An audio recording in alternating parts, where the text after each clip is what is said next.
right, this is video number 2 of the fabric baby books.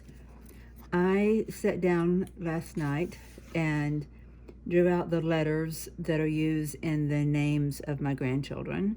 You don't have to write out each one in duplicate, just each one that is used. So that was done, and then I used this material, which I had gotten a couple years ago off Amazon. It's a cutting board material, and it just gives me a hard plastic so that I can cut out templates. So then, where'd they go? Thought I had everything prepared to show you. I just cut out all of the templates of all the letters that are going to be used. And what I'm going to do next, and this is going to be a short video because I can't, do long videos. I can't stand up for very long at a time. What I'm going to do next is I'm going to adhere them, make them into stickers, basically. Make stickers for each letter out of different fabrics. And what I decided to do, well, let me backtrack. I was going to use Misty Fuse, which I know I possess somewhere, but I don't see it anywhere. And so I'm going to be using my Steam 2, because I have plenty of this. And this is scrap from another project that I was working on, and I'm going to use up my scraps to make my letter stickers. So I'm going to make letter stickers out of fabrics that have that are either solids or have a very dense, small surface print on it.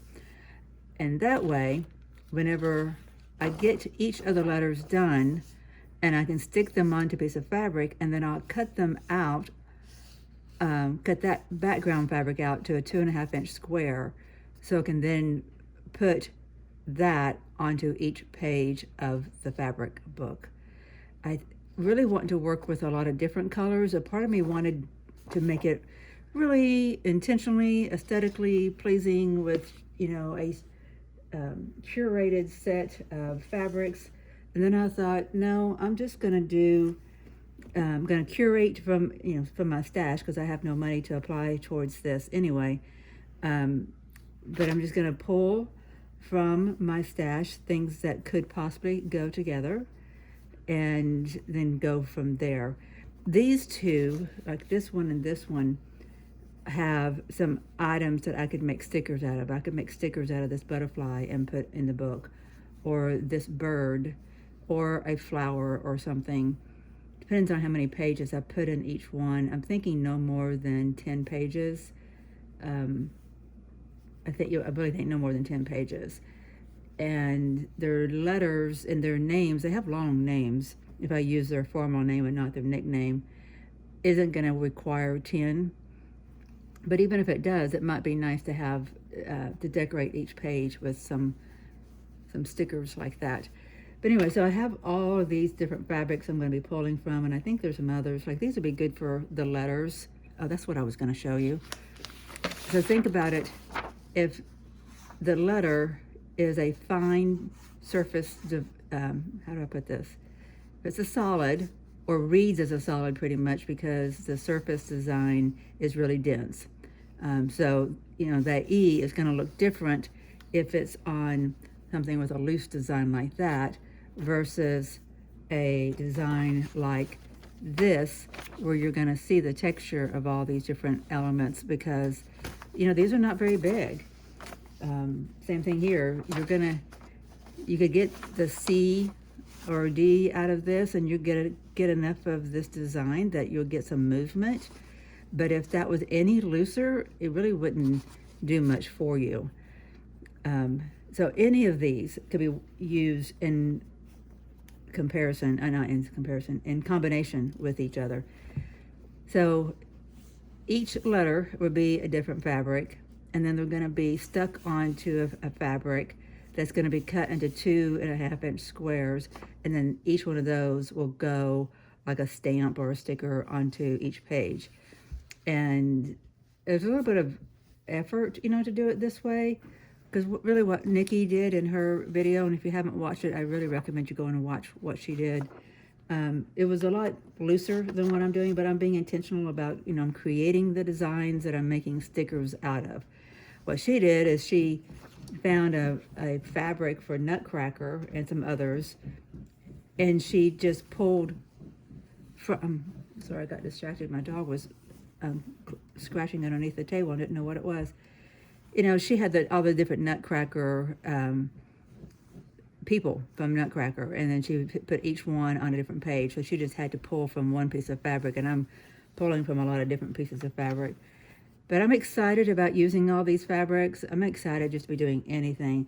I have some medical stuff that I am ignoring to do this, but I'm gonna go stir crazy if I don't do something for me that is pleasant and fun and normal. Don't all these colors look yummy together?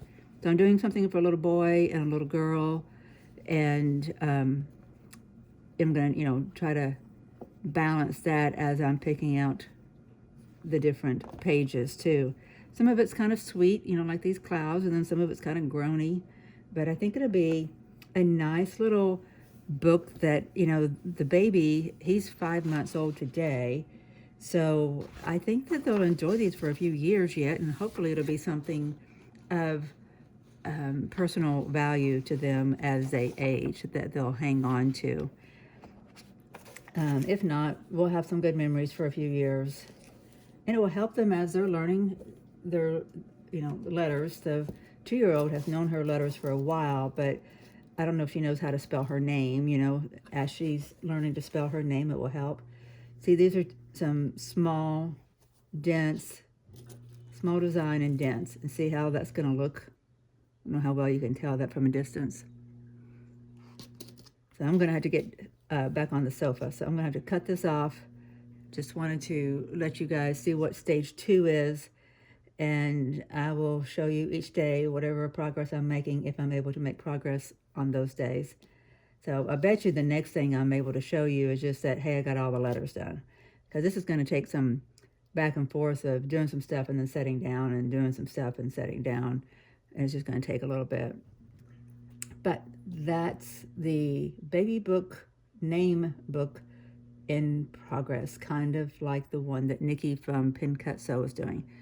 I am keeping my needle moving the best I can. When you're chronically ill and things take a turn and you've got some things that are keeping you kind of debilitated, you just move the needle where you can. And if you don't, you just get lost in it. So you have to. So if you're out there and you know what that means, know that I understand, and I really understand. But I am making progress. I've made contact. I'm having more imaging done on my pelvis on the 21st, and I'm having a telehealth appointment on the 23rd with a interventional radiologist company or clinic in Colorado. And then on the 15th, I see the doctor in Ohio for the CSF leak, and I'm supposed to stay in town for a few days to get some more testing and hopefully a blood patch. And then the doctor in New York, I'm still filling out paperwork for him. And his paperwork is what I'm not doing today. I should be doing it, but I really needed to do something that is not at all to do with medical. I really needed to just distract myself from it all. Sometimes you just got to do what you got to do. Hope you're keeping your needle moving. Hope your holiday season is, steaming along beautifully. All is going well for you, and where you can keep your needle moving, you are. Blessings to you.